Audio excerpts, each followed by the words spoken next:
Hello बच्चों, मैं पंकज सिंह। मैं अपनी इस क्लास में इम्परफेक्शंस ऑफ सॉलिड, जिसे हम लोग डिफेक्ट्स ऑफ सॉलिड भी कहते हैं, हम लोग पढ़ने वाले हैं। जिसे हम लोग ठोस में अपूर्णता या ठोस में दोष कहते हैं। तो आइए हम लोग यह जानने की कोशिश करें कि ठोस में अपूर्णता या ठोस में दोष का क्या अर्थ होता है। तो हम लोग इसके पहले पढ़ चुके हैं क्रिस्टलाइन सॉलिड, ओके, क्रिस्टलीय ठोस। और हम क्रिस्टलीय ठोस में यह बता चुके हैं कि जो क्रिस्टलीय ठोस होते हैं उसमें उसके अवयवी कण शॉर्ट रेंज के साथ साथ लॉन्ग रेंज ऑर्डर में भी होते हैं, और वो एक नियमित और निश्चित पैटर्न में होते हैं, जिस पैटर्न को हमने आपको डिस्कस कर दिया है, बता दिया है। अब आइए हम एक क्रिस्टलाइन सॉलिड की बात करें। मेरे पास में ये एक क्रिस्टलाइन सॉलिड हो गया, और इस क्रिस्टलाइन सॉलिड की बात करें तो इस क्रिस्टलाइन सॉलिड में जो इसके अवयवी कण होंगे, क्या होंगे? जो इसके अवयवी कण होंगे, जिसको कंस्टिट्यूएंट पार्टिकल्स हम कहते हैं, ये अवयवी कण परमाणु भी हो सकते हैं, अणु भी हो सकते हैं और आयन भी हो सकते हैं। ओके, तो मेरे पास एक क्रिस्टलीय ठोस पदार्थ है, और इस क्रिस्टलीय ठोस पदार्थ के जो अवयवी कण हैं ये परमाणु भी, अणु भी और आयन भी हो सकते हैं। और ये अगर क्रिस्टलीय ठोस है तो इसमें लॉन्ग रेंज ऑर्डर में होंगे, साथ ही साथ ये शॉर्ट रेंज ऑर्डर में भी होंगे, यानी लघु पड़ासी विन्यास के साथ साथ इसके अवयवी कण दीर्घ पड़ासी विन्यास में भी होंगे। तो आइए हम लोग देखें क्रिस्टलीय ठोस, और इसके आइए हम लोग अवयवी कणों को ये दिखा दें। हम ये जो स्फीयर बना रहे हैं, ये एक स्फीयर एक अवयवी कण को दिखा रहा है। ओके, ये एक स्फीयर एक अवयवी कण को दिखा रहा है, जो परमाणु भी हो सकता है, अणु भी हो सकता है या फिर आयन भी हो सकता है। ओके, तो परमाणु, अणु, आयन कुछ भी ये हो सकता है, हमने देखिए बना दिया। अब हम इस व्यवस्था को क्या कहेंगे कि हम क्रिस्टलीय ठोस का ये एक निविड संकुलन व्यवस्था है, क्लोज पैकिंग है। अब इसमें ये जो अवयवी कण है नियमित और निश्चित पैटर्न में है। यदि एक अवयवी कण यहाँ अपने निर्धारित स्थल से, यानी लैटिस पॉइंट से, जालक स्थल से लुप्त हो, गायब हो, तो क्या ये जो क्रिस्टलाइन सॉलिड है ये परिपूर्ण है, सही है? बिल्कुल नहीं है। आप देख रहे हैं कि सभी जालक स्थल ये है, और यहाँ पर इस जालक स्थल पर से एक अवयवी कण क्या है? लुप्त है, गायब है, मिसिंग है। तो इस प्रकार से हम इस क्रिस्टल में क्या पाते हैं? एक दोष देखते हैं, और यह दोष किस कारण से उत्पन्न हुआ है कि एक लैटिस पॉइंट से, एक जालक स्थल से अवयवी कण लुप्त है। यहां से भी हो सकता है लुप्त हो। ओके, तो हम इस प्रकार से जो इम्परफेक्शंस होगा उस इम्परफेक्शंस को हम क्या कहेंगे? ठोस में अपूर्णता या ठोस में दोष कहेंगे। ओके, अब एक और थोड़ी सी हम लोग आइए क्रिस्टलीय ठोस की बात करें। ये मेरा एक क्रिस्टलीय ठोस का शॉर्ट रेंज और लॉन्ग रेंज ऑर्डर हो गया। अब आपने क्या देखा कि ये जो अवयवी कण है एक नियमित निश्चित पैटर्न में, अगर एक अवयवी कण यहां पर उपस्थित हो एक्स्ट्रा, तो आप क्या पाएंगे कि ये एक जो नियमित और निश्चित पैटर्न है, इस पैटर्न में यहाँ प्रॉब्लम है। तो इस प्रॉब्लम के कारण इस क्रिस्टल में हम पाते हैं कि दोष है, और इस दोष को हम क्या कहते हैं? ठोस में दोष। तो अब किसे कहते हैं ठोस में दोष, यानी डिफेक्ट्स इन सॉलिड? कि जब आपके पास में कोई क्रिस्टलाइन सॉलिड है, उस क्रिस्टलाइन सॉलिड में उसके अवयवी कण जो शॉर्ट रेंज के साथ साथ लॉन्ग रेंज ऑर्डर में होते हैं, यदि उनमें, उनकी व्यवस्था में किसी भी प्रकार की अनियमितता हो, अवयवी कणों की क्रिस्टल में व्यवस्था में किसी भी प्रकार की अनियमितता हो, इरेगुलरिटी हो, तो यह ठोस में दोष उत्पन्न करता है, और यही हमारा डिफेक्ट्स इन सॉलिड कहलाता है। तो समझ में आया डिफेक्ट्स इन सॉलिड का मतलब क्या है? कि ठोस में अवयवी कणों की किसी भी प्रकार से अनियमित व्यवस्था क्या कहलाता है? डिफेक्ट्स इन सॉलिड कहलाता है। तो आगे आइए हम लोग बढ़ते हैं। जैसे यहां आपने देखा कि अवयवी कण एक एक्स्ट्रा आ गया। ओके, अवयवी कण एक्स्ट्रा आ गया, तो ये एक इम्परफेक्शंस क्रिएट किया। यहाँ आपने देखा कि कुछ स्थल पर पार्टिकल्स होने चाहिए लेकिन वहाँ नहीं है, तो ये भी एक प्रकार का डिफेक्ट्स है। इसके अलावा और भी होते हैं कि अगर आपके पास में कोई क्रिस्टल है, उस क्रिस्टल में कुछ इम्प्योरिटीज आ जाए, उस इम्प्योरिटीज के कारण भी कुछ डिफेक्ट्स उत्पन्न हो जाते हैं। तो हम लोग डिफेक्ट्स को सीधे सीधे देखें तो क्या कहते हैं कि मेरे पास में यदि कोई सॉलिड सब्सटेंस है और उस सॉलिड सब्सटेंस में जो क्रिस्टलाइन सॉलिड है उसके अवयवी कणों की व्यवस्था में किसी भी प्रकार की अनियमितता हो, तो यह अनियमितता क्या कहलाता है? इम्परफेक्शंस ऑफ सॉलिड, यानी ठोस में अपूर्णता या ठोस में दोष कहलाता है। ये बातें समझ में आई? जैसे इसे आप लोग सीधे सीधे समझिए कि हम अपना घर अगर बनवा रहे हैं, अपना हम मकान बनवा रहे हैं, तो ये जो मिस्त्री हैं ईंट की व्यवस्था कर रहे हैं, ईंट जोड़ रहे हैं, ओके, और ईंट जोड़ रहे हैं, ओके।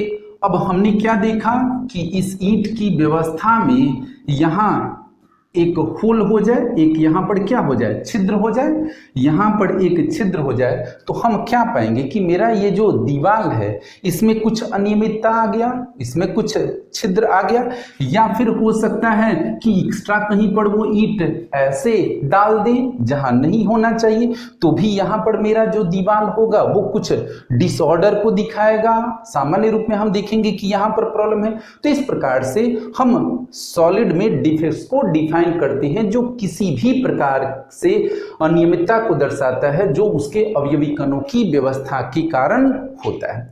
व्यापक रूप में हम जो डिफेक्ट्स होते हैं उनको दो भागों में बांटते हैं, ओके। व्यापक रूप में हम जो डिफेक्ट्स होते हैं उनको कितने भागों में बांटते हैं? दो भागों में बांटते हैं। एक को हम लोग कहते हैं पॉइंट डिफेक्ट, ओके, क्या कहते हैं? पॉइंट डिफेक्ट कहते हैं, या हम इसे कहते हैं एटॉमिक डिफेक्ट भी हम इसे कहते हैं, ओके, एटॉमिक डिफेक्ट भी कहते हैं। और एक को हम लोग क्या कहते हैं? लाइन डिफेक्ट कहते हैं, ओके, लाइन डिफेक्ट। इसको हिंदी में हम क्या कहते हैं? बिंदु दोष हम कहते हैं, बिंदु दोष, ओके, और या फिर हम परमाणविक दोष भी कहते हैं, और इसे हम क्या कहते हैं? रेखीय दोष भी हम इसको कहते हैं, ओके। अब आइए दोनों को हम लोग समझे कि क्या है पॉइंट डिफेक्ट या लाइन डिफेक्ट। कि यदि आपके पास में कोई सॉलिड सब्सटेंस है, और याद रखिए हम यहाँ सॉलिड का तात्पर्य किससे मेंटेन कर रहे हैं? सिर्फ और सिर्फ क्रिस्टलाइन सॉलिड की हम यहाँ पर बात कर रहे हैं। तो मेरे पास में यहाँ पर क्या है? एक क्रिस्टलाइन सॉलिड है, क्रिस्टलीय ठोस है, और इस क्रिस्टलीय ठोस में इसके अवयवी कण ये हैं, क्या है? अवयवी कण है। आप देख लीजिए, ये एटम भी हो सकते हैं, मॉलिक्यूल भी हो सकते हैं, आयन भी हो सकते हैं। तो ये इसके क्या हो गए? अवयवी कण हो गए। और ये अवयवी कण हमने क्या दिखाया है? एक आदर्श व्यवस्था में दिखाया है। यदि आदर्श व्यवस्था में से ये सारे जो बिंदु हैं ये एक अवयवी कण को दिखाते हैं, यहां से एक अवयवी कण क्या हो जाए? लुप्त हो जाए, मिस हो जाए, गायब हो जाए, तो हम क्या कहेंगे कि यहाँ एक प्रकार का दोष उत्पन्न हुआ, और यह दोष क्या कहलाएगा? बिंदु दोष, ओके। ऐसा भी हो सकता है कि इस बिंदु के चारों ओर यहाँ पर एक एक्स्ट्रा अवयवी कण आ जाए, इस ठोस में यहाँ एक एक्स्ट्रा अवयवी कण आ जाए, तो यह भी एक क्या बताएगा? दोष बताएगा, जिसे हम लोग क्या कहेंगे? बिंदु दोष। तो किसे कहते हैं बिंदु दोष? किसी क्रिस्टलीय ठोस में, किसी क्रिस्टलीय ठोस में किसी बिंदु या परमाणु के चारों ओर, किसी क्रिस्टलीय ठोस में किसी बिंदु या परमाणु के चारों ओर अवयवी कणों की आदर्श व्यवस्था में किसी भी प्रकार की अनियमितता हो, तो उस अनियमितता को हम क्या कहते हैं? बिंदु दोष कहते हैं, या हम एटॉमिक डिफेक्ट कहते हैं। तो ये बात समझ में आया? किसे कहते हैं बिंदु दोष? किसी परमाणु या बिंदु, किसी परमाणु या बिंदु के चारों ओर, किसी परमाणु या बिंदु के चारों ओर अवयवी कणों की आदर्श व्यवस्था में किसी भी प्रकार का अनियमितता, किसी भी प्रकार का अनियमितता, बिंदु दोष या परमाणु दोष कहलाता है। ओके, परमाणु दोष कहलाता है। ये बातें समझ में आ गई कि आपके पास में यदि कोई क्रिस्टलीय ठोस है, उस क्रिस्टलीय ठोस में किसी बिंदु या परमाणु के चारों ओर अवयवी कणों की जैसी व्यवस्था होनी चाहिए, उस व्यवस्था में किसी भी प्रकार की यदि अनियमितता आप पाते हैं, अनियमितता देखते हैं, तो उस अनियमितता को आप क्या कहेंगे? बिंदु दोष या परमाणु दोष आप उसे कहेंगे, जिसका कंसेप्ट मैंने यहां पर लिख दिया है, आप इसे नोट कर लेंगे। ओके, इसे इंग्लिश में क्या कहेंगे? हम कहेंगे कि around the point or around a atom, the ideal arrangement of the constituent particle, if shows any type of irregularity, then this type of defects in solid, in crystalline solid, is called point defect or atomic defect. Okay, अब ये तो आपने note कर लिया, maintain कर लिया। अब आइए इसको हम लोग देखें, रेखीय दोष किसे कहते हैं? तो रेखीय दोष अब हमने क्या बना दिए? देखिए, एक आदर्श क्रिस्टल बना दिया, क्योंकि जहां जो अवयवी कण इस क्रिस्टल में होने चाहिए वो हमने दिखा दिया है। ओके, दिखा दिया है। अब यदि एक रेखा में प्रॉब्लम हो जाए, एक रेखा की आदर्श व्यवस्था में क्या हो जाए? प्रॉब्लम हो जाए, यानी क्रिस्टलीय ठोस के एक रेखीय क्रम में अवयवी कणों की आदर्श व्यवस्था में अनियमितता आ जाए, तो इस अनियमितता को ही हम क्या कहेंगे?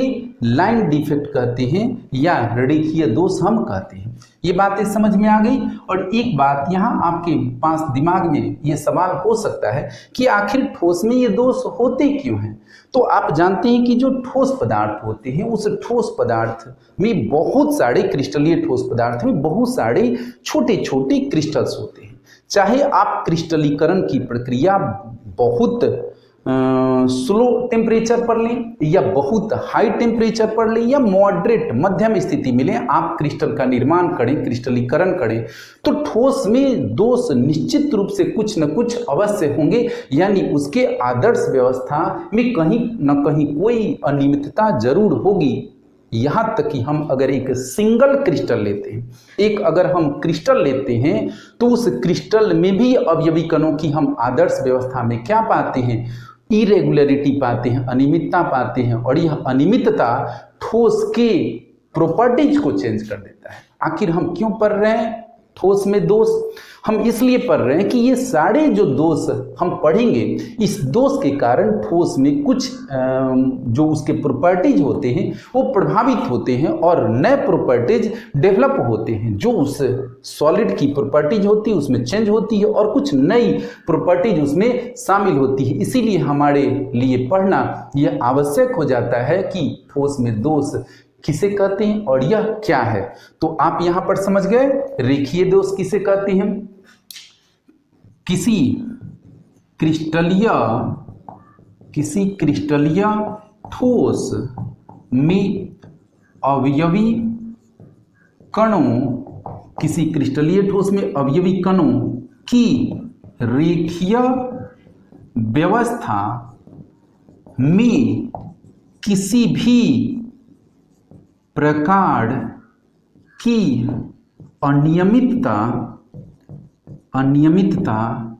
रेखीय दोष कहलाता है, रेखीय दोष कहलाता है। ओके, जैसे इन दोनों को आप और एक एग्जांपल ले सकते हैं। जैसे अगर हम अपने खेत में एक मिर्च का पौधा पूरी लाइन से लगा दें, हम अपने एक खेत में लाइन से जो प्लांट है, मिर्च का पौधा है, टमाटर का पौधा है या बैगन का पौधा है, हम लगा दें, और किसी कारण से हम अगले दिन देखें, कुछ दिन के बाद जाएं तो उसमें देखें कि कुछ जगह पर मेरा जो वो प्लांट है, जहां पर मैंने निर्धारित स्थल पर वो प्लांट खेत में एकदम क्रम में लगाया था, कहीं कहीं पर वो मेरा प्लांट क्या हो गया है? सूख गया है। तो सूख गया है तो अब वहां पर मुझे एक उस खेत में जो पौधों की आदर्श व्यवस्था होगी उसमें अनियमितता दिखाई देगी, और वह अनियमितता जहां जहां वो पौधा मिसिंग रहेगा उसमें अनियमितता उसके चारों ओर दिखाई देगी।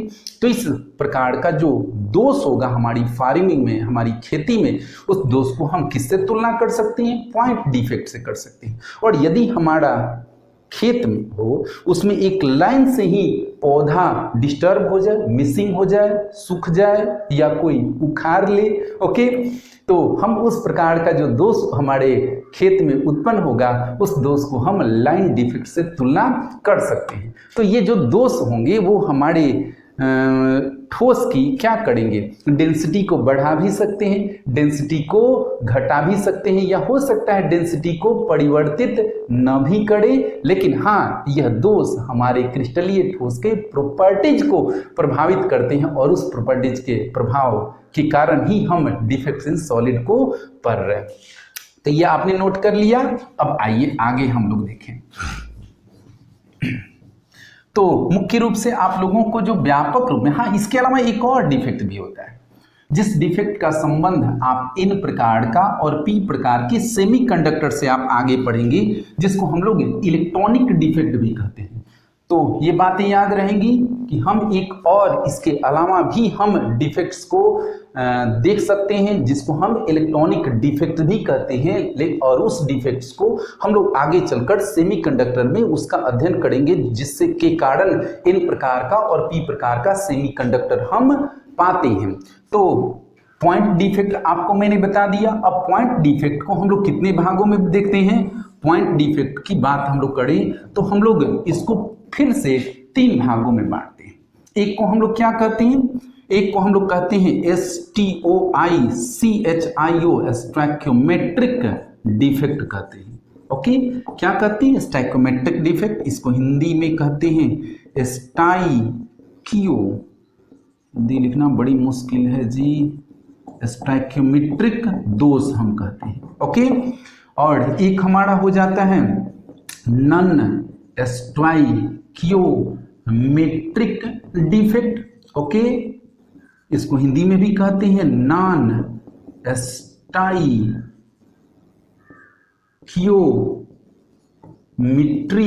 दोष या मीट्रिक दोष भी कहते हैं। और एक हमारा है क्या जी? Impurity defect.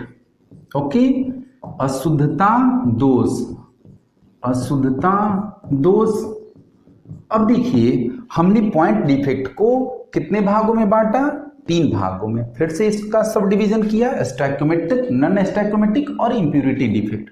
अब हमें समझना होगा कि स्टोइकियोमेट्रिक डिफेक्ट क्या है, और बारी बारी से हम लोग इनको अपना पढ़ेंगे, इन तीनों को हम लोग पढ़ेंगे। और ये हमारा लंबा चौड़ा इसका अध्ययन नहीं है, मुख्य रूप से हमें किसको अध्ययन करना है? पॉइंट डिफेक्ट को ही अध्ययन करना है। तो पॉइंट डिफेक्ट को हम लोग 3 भागों में बांटे, और सबसे पहले हम लोग देखें कि स्टोइकियोमेट्रिक और नॉन स्टोइकियोमेट्रिक डिफेक्ट का मतलब क्या होता है। इसकी मैं चर्चा कर दूं, उसके बाद हम स्टेप बाय स्टेप तीनों को अध्ययन करेंगे। तो इसको चर्चा करने के पहले आप देखिए ध्यान से, NaCl हमने लिख दिया। यह सोडियम क्लोराइड का क्या हो गया? केमिकल फॉर्मूला हो गया। जो साधारण नमक हुआ, टेबल सॉल्ट हुआ, कॉमन सॉल्ट हुआ, उसका फॉर्मूला ये हो गया केमिकल फॉर्मूला। आप इसमें क्या देखते हैं कि सोडियम केटायन है के रूप में होता है और क्लोरीन किस रूप में होता है? एनायन के रूप में, यानी धनायन और ऋणायन। और धनायन और ऋणायन किस किस रेशियो में होते हैं? 1:1 में होते हैं। तो हमने क्या लिखा? जो सोडियम क्लोराइड का फॉर्मूला मैंने लिखा, केमिकल फॉर्मूला, उस केमिकल फॉर्मूला में जो केटायन और एनायन है वो 1:1 में है। इसमें अब मेरे पास में सोडियम क्लोराइड का क्रिस्टल है। फिर से देखिए, मेरे पास में सोडियम क्लोराइड का क्रिस्टल है और उस क्रिस्टल में इसी रेशियो में धनायन और ऋणायन हो, इसी रेशियो में धनायन और ऋणायन हो, इसी संख्या में, अनुपात में, रेशियो में धनायन और ऋणायन हो, जो केमिकल फॉर्मूला यहाँ है, तब हम कहेंगे कि वो क्रिस्टल किस रूप में है? स्टोइकियोमेट्रिक रूप में है।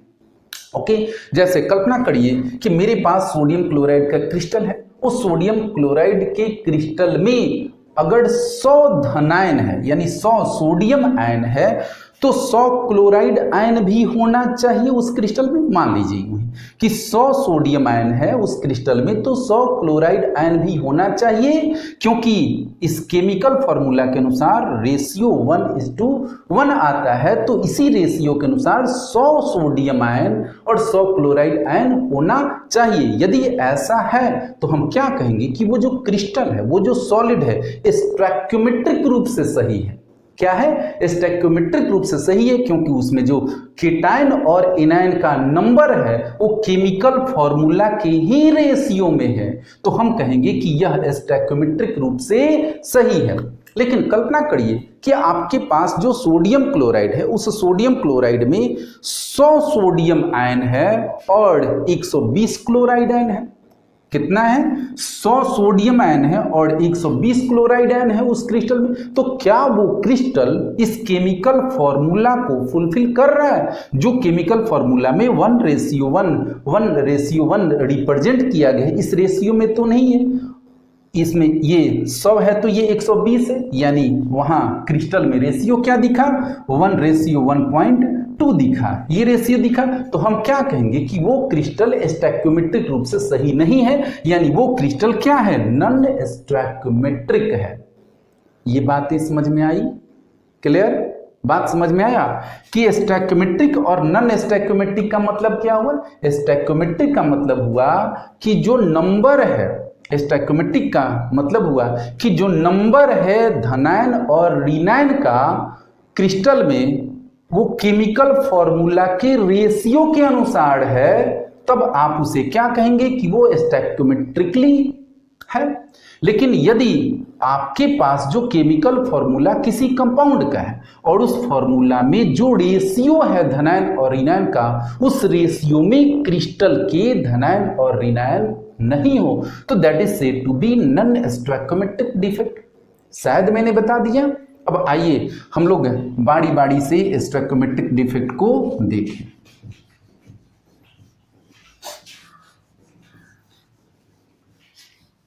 इसके पहले आपको ये जो सॉलिड स्टेट जो लेसन है, आपका चैप्टर है, इस चैप्टर को आपको शुरू से देखिएगा तभी आपको समझ में आएगा। अगर बीच बीच से आप किसी लेक्चर को मेरा देखते हैं तो समझ में कम आएगा या नहीं आएगा। हाँ, एक बात और मैं बताना चाहूँगा कि आप मेरे टेलीग्राम चैनल पर मैं जो प्रत्येक बुधवार और रविवार को क्विज आयोजित करता हूं, आप उस क्विज में पार्टिसिपेट कर सकते हैं। और मैं अपना टेलीग्राम का जो चैनल है, उस चैनल को मैं इस वीडियो के डिस्क्रिप्शन लिंक उसमें दे दिया रहूँगा। तो आप मेरे टेलीग्राम चैनल को ज्वाइन कर सकते हैं, जिससे आप उसमें क्विज में भाग ले सकते हैं और आप अपना आकलन कर सकते हैं कि आपकी कैपेसिटी क्या है, जो प्रत्येक बुधवार और रविवार को शाम 7 बजे मैं आयोजित करता हूं। तो आइए अब हम लोग देखें किसे कहते हैं। हम लोग क्या देखने जा रहे हैं? हम लोग देखने जा रहे हैं पॉइंट डिफेक्ट। ओके, हम लोग देखने जा रहे हैं क्या जी? Point defect. और पॉइंट डिफेक्ट में हम क्या देखने जा रहे हैं? हम देखने जा रहे हैं STOICHIOMETRIC स्टोइकियोमेट्रिक डिफेक्ट हम देखने जा रहे हैं। ओके, जिसको हम क्या कहते हैं हिंदी में? स्टोइकियोमेट्री दोष भी कहते हैं। तो मैंने पहले ही बताया है, इसका जो कंसेप्ट है मैंने पहले ही बताया है कि स्टोइकियोमेट्रिक का मतलब क्या है कि अगर नंबर ऑफ केटायन और anion, number of positive ion और निगेटिव आयन जो है वो उसी रेशियो में है जिस रेशियो में आपके किसी दिए गए कंपाउंड का केमिकल फॉर्मूला है, तब आप उस क्रिस्टल को क्या कहिएगा? स्टोइकियोमेट्रिक कहिएगा। अगर ऐसा नहीं है तो वो नॉन स्टोइकियोमेट्रिक होगा। तो अब हम लोग पॉइंट डिफेक्ट को स्टोइकियोमेट्रिक डिफेक्ट, और फिर हम लोग स्टोइकियोमेट्रिक डिफेक्ट को कई भागों में बांटते हैं। एक को हम लोग कहते हैं वैकेंसी डिफेक्ट, ओके, जिसको हम कहते हैं रिक्तिका दोष हम कहते हैं। ओके, एक दूसरा हमारा हो गया INTERSTITIL इंटरस्टिशियल डिफेक्ट, जिसको हम क्या कहते हैं, अंतराकाशी दोष भी हम कहते हैं। और एक हमारा क्या है, एक है हमारा Frenkel defect. Okay, Frenkel defect है जिसको हम क्या कहते हैं, फ्रैंकल दोष हम कहते हैं। ओके, और एक और मेरा दोष है जिसको SCHOTTKY शॉर्ट की डिफेक्ट हम कहते हैं। ओके, इसको हम लोग कहते हैं शॉर्ट की दोष हम कहते हैं। ये बहुत इंपॉर्टेंट है, ये जो फ्रैंकल डिफेक्ट और शॉर्ट की डिफेक्ट है बहुत इंपॉर्टेंट है आपके बोर्ड के एग्जाम के लिए और कॉम्पिटिटिव के लिए। ओके, तो आइए बारी बारी से हम लोग इन सबको देखेंगे। तो सबसे पहले मैं यहाँ पर क्लियर कर दूं कि ये जितने भी प्रकार के डिफेक्ट हम लोग देख रहे हैं, इसमें से ये जो दो डिफेक्ट है, वैकेंसी डिफेक्ट और इंटरस्टिशियल डिफेक्ट, ये किस प्रकार के क्रिस्टलाइन सॉलिड में दिखाई देते हैं, ये नॉन आयनिक सॉलिड में दिखाई देते हैं। ओके, और ये जो दोनों दिखाई देते हैं वो किस में दिखाई देते हैं, आयनिक सॉलिड में दिखाई देते हैं। याद रहेगा कि वैकेंसी डिफेक्ट और इंटरस्टिशियल डिफेक्ट ये दोनों नॉन आयनिक ठोस में दिखाई देते हैं, और ये जो दोनों दोष हैं ये किस में दिखाई देते हैं, आयनिक ठोस में दिखाई देते हैं। तो आइए अब हम लोग देखें वैकेंसी डिफेक्ट क्या है, आप इसे नोट कर लीजिए। ओके, नोट करिए, कर लिया। तो अब हम लोग इसमें देखें,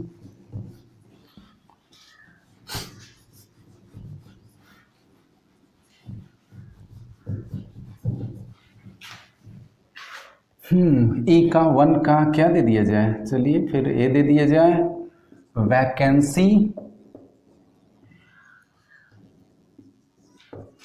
डिफेक्ट रिक्तिका दोष, वैकेंसी डिफेक्ट रिक्तिका दोष। अब इसे समझते हैं क्या है यह दोष। पहले आप फिगर देखिए, मेरे पास में ये एक क्रिस्टलीय ठोस हो गया, इसमें अवयवी कण है। ओके, अवयवी कण है, ये इसमें अवयवी कण हो गए, ऐसे अवयवी कण जो क्या होंगे बताइए, परमाणु भी हो सकते हैं, अणु भी हो सकते हैं और आयन भी हो सकते हैं। बिल्कुल नहीं, यहाँ जो अवयवी कण होंगे, यहाँ जो अवयवी कण की मैं बात कर रहा हूँ, ये क्या होंगे, परमाणु होंगे या फिर क्या होंगे, अणु होंगे। याद रहेगा, आयन नहीं होंगे। आयन की बात अभी मैंने बताया था फ्रैंकल डिफेक्ट और शॉर्ट की डिफेक्ट में देखेंगे। तो वैकेंसी डिफेक्ट किसे कहते हैं, ओके, वैकेंसी मतलब रिक्तिका दोष किसे कहते हैं। मेरे पास क्रिस्टलीय ठोस है और इस क्रिस्टलीय ठोस में ये सब जालक स्थल है। ओके, लैटिस पॉइंट है, और ये लैटिस पॉइंट जालक स्थल से अवयवी कण यहाँ से क्या हो जाए, लुप्त हो जाए, मिसिंग हो जाए। यानी हम क्या देखें, जब क्रिस्टलीय ठोस में कुछ जालक स्थल क्या हो, रिक्त हो। जब क्रिस्टलीय ठोस में कुछ जालक स्थल क्या हो, रिक्त हो, तब उत्पन्न दोष क्या कहलाता है, उत्पन्न दोष रिक्तिका दोष कहलाता है। क्या कहेंगे, when some lattice point is vacant, then this type of defect is called क्या, वैकेंसी डिफेक्ट।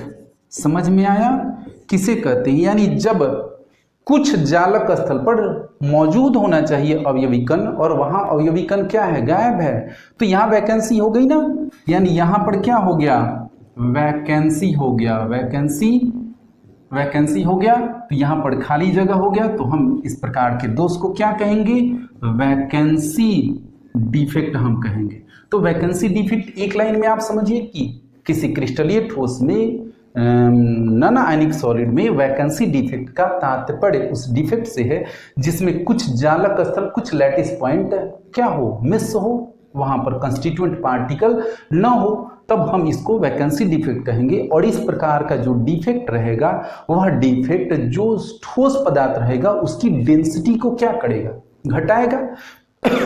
सॉरी, अगर यहां पर कंस्टिट्यूएंट पार्टिकल होता तो फिर सही ऑर्डर में होता, आइडियल ये अरेंजमेंट में होता, लेकिन यहां से मिसिंग है कंस्टिट्यूएंट पार्टिकल। ऐसा नहीं कि एक ही हो सकता है, बहुत सारे आप बनाइए कंस्टिट्यूएंट पार्टिकल और बहुत सारे उसमें से मिसिंग आप दिखा सकते हैं। तो जब मिसिंग हो तो आप इस प्रकार के, जैसे हमने यहां भी दिखा दिया, ये भी आपका वैकेंसी डिफेक्ट यहां पर है। तो जब आपके कुछ जालक स्थल क्रिस्टल में से लुप्त हो तब इस प्रकार के दोष को वैकेंसी डिफेक्ट कहते हैं और ये ठोस के डेंसिटी को घटाते हैं। और एक बात याद रखना होगा कि वैकेंसी डिफेक्ट किसमें दिखाई देता है, नॉन स्टोइकोमेट्रिक डिफेक्ट है, जिसमें स्टोइकोमेट्री अफेक्ट नहीं होता है। और इसमें आप क्या पाते हैं कि यह नॉन आयनिक सॉलिड में पाया जाता है। जैसे NaCl की बात करें तो NaCl तो एक आयनिक सॉलिड है, ओके, तो उसमें इस प्रकार का डिफेक्ट नहीं पाया जाता है। ये डिफेक्ट याद रखिए बिल्कुल कि किस में पाया जाता है, नॉन आयनिक सॉलिड में पाया जाता है। तो वैकेंसी डिफेक्ट हो गया। अब इससे डेंसिटी आपकी क्या हो जाती है, घट जाती है। हाँ, इस प्रकार के डिफेक्ट को हम क्या कहते हैं, इस प्रकार के डिफेक्ट को हम इंट्रिंसिक डिफेक्ट भी कहते हैं। क्या कहते हैं, इंट्रिंसिक डिफेक्ट भी कहते हैं, या हम क्या कहते हैं, थर्मोडायनामिक डिफेक्ट भी कहते हैं। ओके, यह डिफेक्ट इंट्रिंसिक डिफेक्ट या थर्मोडायनामिक डिफेक्ट भी कहलाता है, जिसको आंतरदोष या उष्मागतिकीय दोष कहलाता है। यह दोष कब उत्पन्न होते हैं, जब आप किसी क्रिस्टलाइन सॉलिड को, नॉन क्रिस्टलाइन सॉलिड को आप क्या करते हैं, नॉन आयनिक क्रिस्टलाइन सॉलिड को आप क्या करते हैं, वो हिट करते हैं, गर्म करते हैं, तो ये जो लैटिस पॉइंट पर कंस्टिट्यूएंट पार्टिकल कुछ होते हैं वो गायब हो जाते हैं और वैकेंसी डिफेक्ट उत्पन्न होते हैं। तो ये क्लियर हो गया। ओके, आइए आगे बढ़े।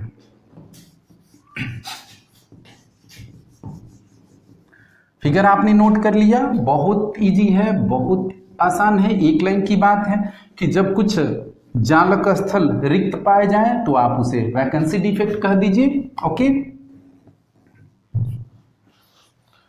अब ये देखिए आपका आइडियल क्रिस्टल हो गया। और अब हम लोग बी में देखें, कौन, INTERSTITIL इंटरस्टिशियल डिफेक्ट। क्या कहते हैं इसको, हिंदी में कहते हैं अंतराकाशी दोष। किसे कहते हैं अंतराकाशी दोष। जैसे ये एक आइडियल क्रिस्टल हो गया जिसमें जो अवयवी कण है जहां होना चाहिए है, बट आप जानते हैं कि ऐसा नहीं होता है, कुछ डिफेक्ट्स पाए जाते हैं।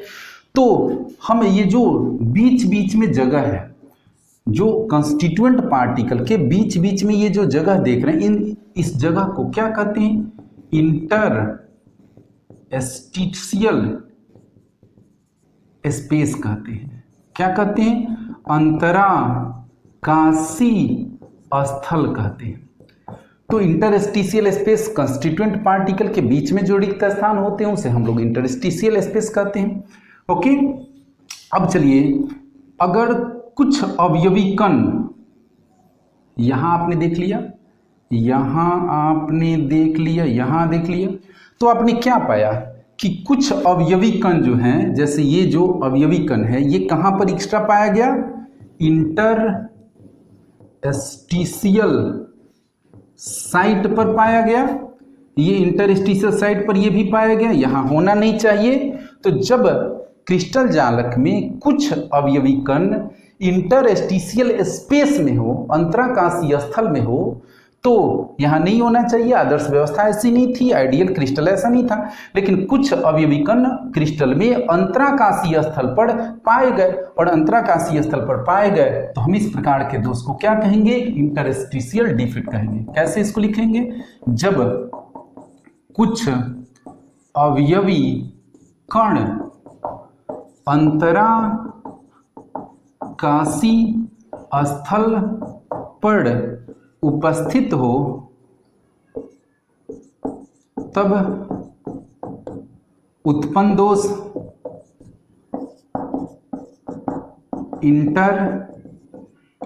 इंटरस्टिशियल डिफेक्ट कहलाता है। ओके, इसको क्या कहेंगे? When some constituent particles are present in interstitial space then this type of defect is called interstitial defect. और आप क्या पाए, यह जो डिफेक्ट है, इस डिफेक्ट के द्वारा जो ठोस पदार्थ है उसकी डेंसिटी तो बढ़ गई क्योंकि इसमें एक्स्ट्रा कंस्टिट्यूएंट पार्टिकल आ गया। ओके, तो इस प्रकार के दोष ठोस के घनत्व को क्या कर देते हैं? बढ़ा देते हैं। तो ये बात नोट कर लीजिए, समझ गए आप। और अब हमारा ये दोनों वैकेंसी डिफेक्ट और इंटरस्टिशियल डिफेक्ट किसमें हम पाते हैं? यह पाते हैं हम लोग नॉन आयनिक सॉलिड पाते हैं, और आयनिक सॉलिड में हम क्या देखते हैं? फ्रेंकेल डिफेक्ट और शॉर्टकी डिफेक्ट देखते हैं। ओके, तो हम लोग अपने अगली क्लास में फ्रेंकेल डिफेक्ट और शॉर्टकी डिफेक्ट को देखते हैं। अगर इसमें कोई दिक्कत हुई हो तो आप मुझसे पूछ लीजिए। ओके, तब तक के लिए गुड बाय, जय हिंद, जय भारत। ओके।